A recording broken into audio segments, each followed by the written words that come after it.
बिस्मिल्लाहिर्रहमानिर्रहीम अस्सलाम वालेकुम। अच्छा, 9th physics chapter number 1 lecture number 21 and numericals हमारे चल रहे थे। तो 1.4 1.5 1.6 छोटे छोटे न्यूमेरिकल्स हैं, इसको देख लेते हैं और इजी है, इतना मुश्किल नहीं है। 1.4 री right the following in standard form. तो स्टैंडर्ड फॉर्म के लिए फिर मैं कहूँगा कि आपको वीडियो देखो पीछे, आई थिंक तो वो स्टैंडर्ड फॉर्म की बनी हुई है, या इसको को और नाम भी देते थे स्टैंडर्ड फॉर्म को। प्रीफिक्सिस था, दूसरा आगे क्या टॉपिक आता था, साइंटिफिक नोटेशन। गुड, शाबाश। साइंटिफिक नोटेशन वाली आपने वीडियो लाजमी देखनी है, उसके बगैर आपको ये समझ नहीं आएगी। अगर आएगी तो 30% समझ आ जाएगी, रटार शटार लगवा दूंगा मैं आपको। लेकिन जो मेन बेसिक्स है ना, वो मैंने बड़ी तफसील से बताए हुए हैं कि पॉजिटिव कब आएगा, नेगेटिव कब आएगा। तो ये प्रीफिक्सिस आपने याद रखने हैं थोड़े से, इसके जरिए मजीद मेरे लिए आसानी रहेगी। तो ये हमारे पास है 1168 इंटू 10⁻⁻27। इसको स्टैंडर्ड फॉर्म में बदलना है। अगर आपको याद हो साइंटिफिक नोटेशन की मैंने डेफिनेशन क्या की थी, टॉपिक को दोबारा देख लेना। पहला डिजिट हो और वो जीरो ना हो, पहला डिजिट हो और वो उसके बाद इशारिया लेकर आना है। पहला डिजिट हो और वो, अब देखो ये 1168 1168, इसके बाद सबसे पहला डिजिट कौन सा है, 1 है ना, और वो जीरो है नहीं। तो आपका जो अशारिया आएगा इस 1 के बाद आएगा, इसे हम बोलते हैं रेफरेंस पॉइंट। क्या बोलते हैं? इन न्यूमेरिकल को करने से पहले आपने वीडियो लाजमी देखनी है एक दफा, अदरवाइज आपको समझ नहीं आनी, बड़ा मसला बनेगा। मैं ना रेड कलर का दिखा रहा हूं मैं आपको, ये असल में आपका है रेफरेंस पॉइंट।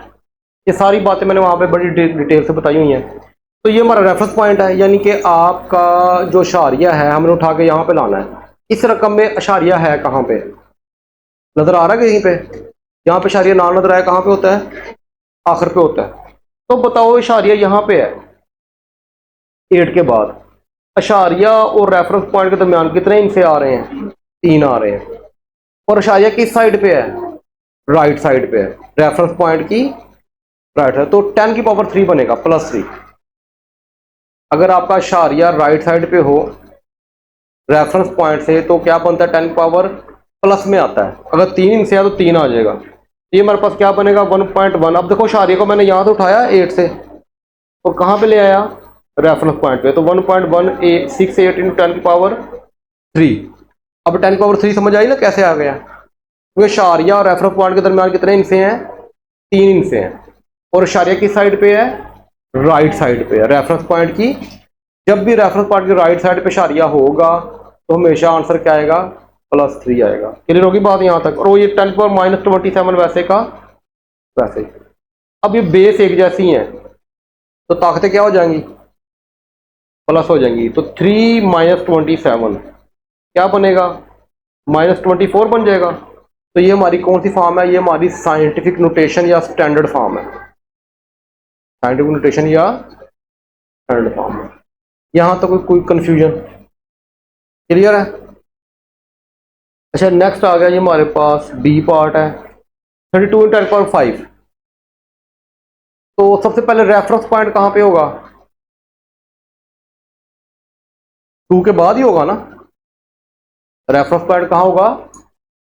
2 के बाद। माशाल्लाह, कि पहला डिजिट हो और वो, तो पहला डिजिट कौन सा है? 3। तो 3 जीरो नहीं है, तो रेफरेंस पॉइंट क्या है? 3 के बाद। तो 3 के बाद हमारे पास रेफरेंस पॉइंट है और अशारिया कहाँ पे है? आखिर पे। तो कितने इनसे आ गए दरमियान में? 1 आ गया। तो 10 की पावर क्या बनेगा? -1 के +1। क्यों? राइट साइड पे अशारिया है, ठीक है। 3.2 10 की पावर 1। तो ये पीछे सारा कॉन्सेप्ट मैंने दिया हुआ है, जो पढ़ाया था साइंटिफिक नोटेशन, बहुत डिटेल से पढ़ाया था। और ये आपकी 3.1 3.2 मैथ की, वो यही चीज तो है, ठीक है।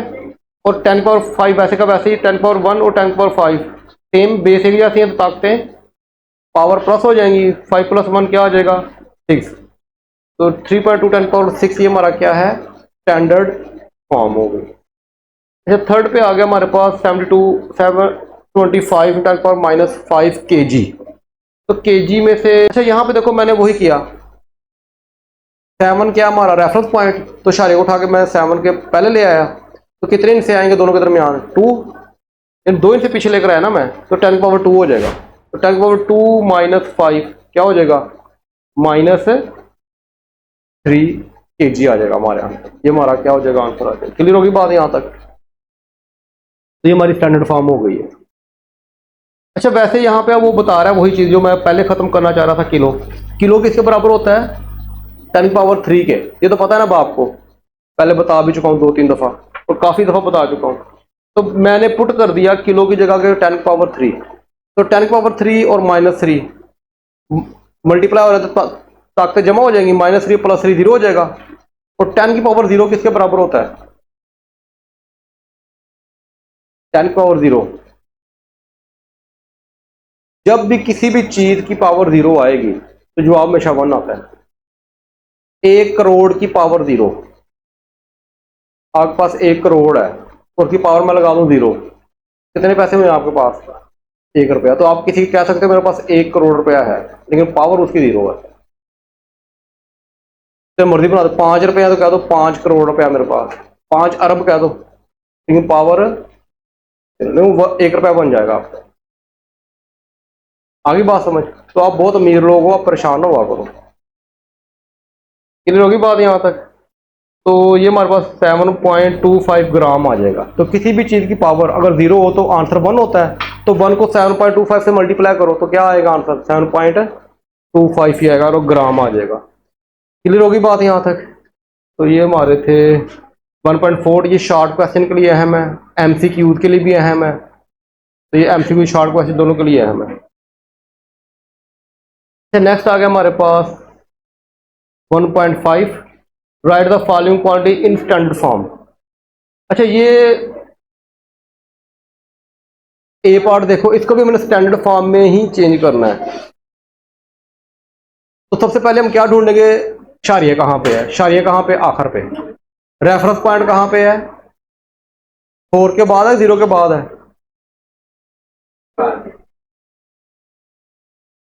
पहले सोचो फिर बोलो।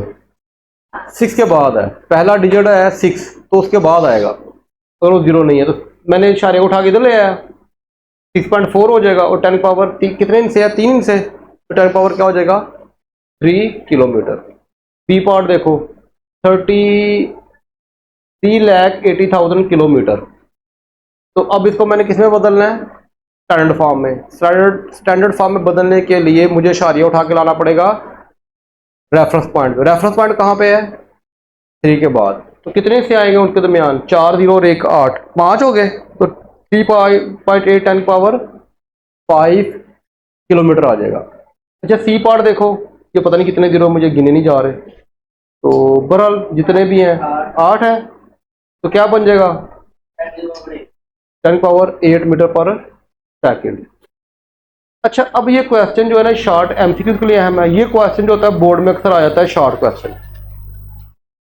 ये वैसे मैंने करवा दिया आपको, पहले रिपीट हो जाएगा। Number of second of a day करवाया कि नहीं भी मैंने पहले लेक्चर में, नंबर ऑफ सेकंड एक डे मैंने बताया था, कितने कितने सेकंड ज़ाया करते हो आप एक दिन में, 86,400 सेकंड आप पर डे में ज़ाया करते हो। लेकिन वो निकालने कैसे वो भी मैंने बता दिया था, तो लिहाजा वो रिपीट होगा। तो नंबर ऑफ सेकंड है डे, तो आपने पहले गिना घंटे, एक दिन में कितने घंटे होते हैं, और एक घंटे में कितने मिनट्स होते हैं, और एक मिनट में कितने, तो एक पूरे दिन में कितने घंटे होते हैं 24, और कितने एक घंटे में कितने मिनट होते हैं 60, और एक मिनट में कितने सेकंड होते हैं 60। तो कितने हो गए एक दिन में 86,400 सेकंड हो गए। ये तो ऑलरेडी किया था, इसलिए थोड़ा फास्ट करवा दिया। अच्छा अगर बोर्ड में ये क्वेश्चन आ जाए, ये 1.3 क्वेश्चन आपका शॉर्ट क्वेश्चन है, ये आपका न्यूमेरिकल में नहीं है, लेकिन ये बनता न्यूमेरिकल ही है, इसलिए मैं यहाँ पे करवा रहा हूँ, क्योंकि वो बातों में बात आ गई तो इसलिए मैं कहता हूँ ये भी साथ ही हो जाए। ये बहुत अहम है। Estimate your age in second, आपकी एज कितनी है, कितने साल के हो आप लोग, 16 साल। यहाँ तुम 25 के हो गए, 26 के, गर्ल्स से तो मैं पूछना नहीं, उन्होंने गलती बताना है। तो तकरीबन आप लोग एज होती है ना नाइन्थ के अंदर 13 से 14 ईयर्स होती है। तो मैं 14 ईयर्स के लिहाज से पूछता हूँ कि आप अगर 14 ईयर्स के हो, पता नहीं 14 ही लिखा है, वो चेक कर लेते हैं अभी। तो आप अपनी लाइफ में कितने सेकंड गुजार चुके हो, यानी आप अपनी एज को है किस में बदलना है, सेकंड में बदलना है कि आप लोग लाइफ में कितने सेकंड, कितनी तबाही फराई है आपने इतने सेकंड में। तो बहरहाल एज इन सेकंड्स, तो उसके लिए सबसे पहले आपके आएंगे ईयर्स कि आप कितने साल के हो। फिर एक साल में कितने दिन होते हैं, 365। मंथ में नहीं मैं जा रहा, मैं पूरा साल का डेज में कर दिया।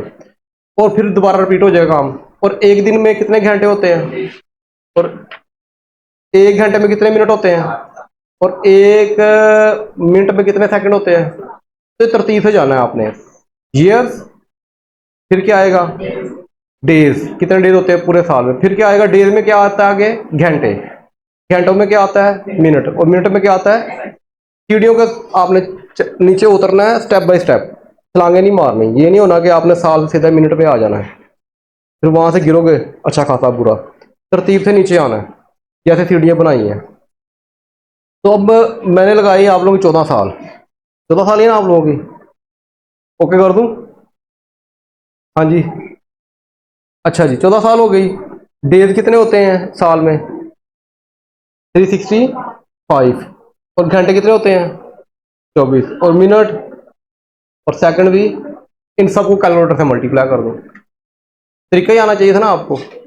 तो आप अपनी लाइफ में कितने सेकंड तबाह कर चुके हो, ज़ाया किए हैं। वो आई दहाई सैकड़ा हज़ार दादा लाख 10 लाख करोड़ 10 करोड़ 44 करोड़ 15,04,000 सेकंड आप अपनी लाइफ के गुजार चुका कहूँ कि ज़ाया कर चुका हूँ।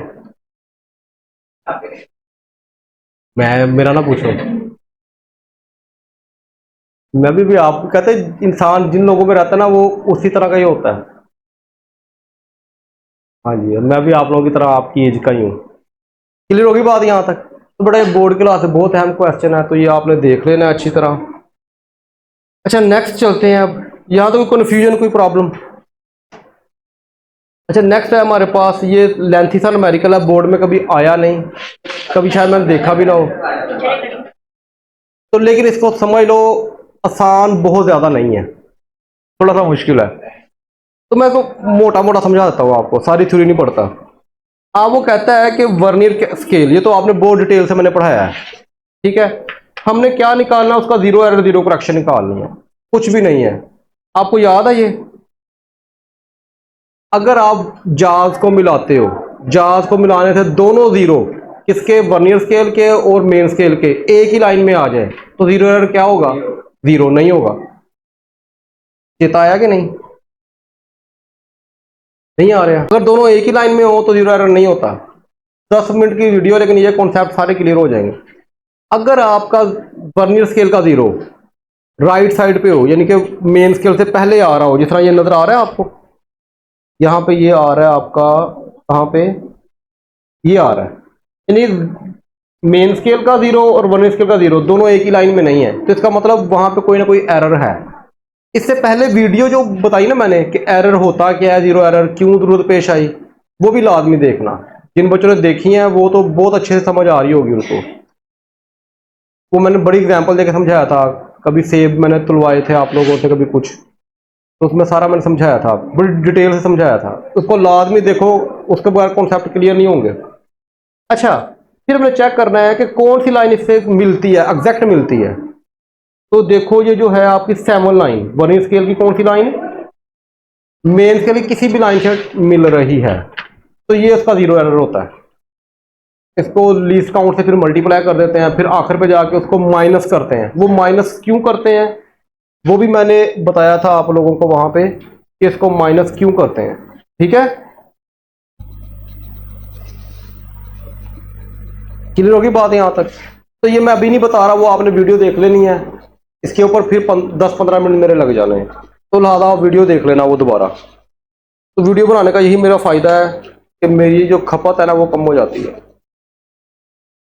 अच्छा, अब हम न्यूमेरिकल की तरफ आते हैं। अच्छा, न्यूमेरिकल में वो कह रहा है कि इसी तरह जो है ना, हमने वर्नियर स्केल को मिलाया जाज को, तो जीरो एरर जो था मेन स्केल और जीरो, आपका वर्नियर स्केल बराबर नहीं आए जीरो उसके, इसका मतलब उसका अंदर कोई ना कोई जीरो एरर मौजूद है। तो कहता है वो फोर्थ लाइन जो थी ना आपकी, फोर्थ लाइन जो थी वर्नियर स्केल की, वो किसी मेन स्केल के साथ इन लाइन थी, तो उसका जो आपका होगा, क्या कहते हैं, जीरो, कहते हैं उसका जीरो एरर, वो हमारा 4 बनेगा। वो कैसे बनेगा वो बताता हूं।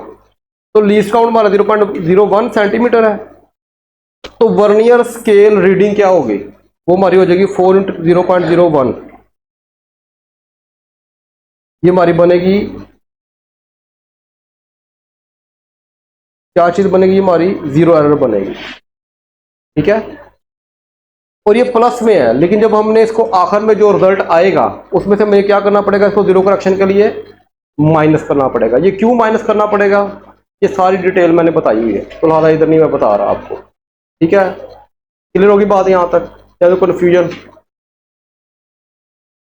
तो इसको पढ़ लो, देख लो, कोई बात रहेगी तो पूछ लेना। Thank you for watching.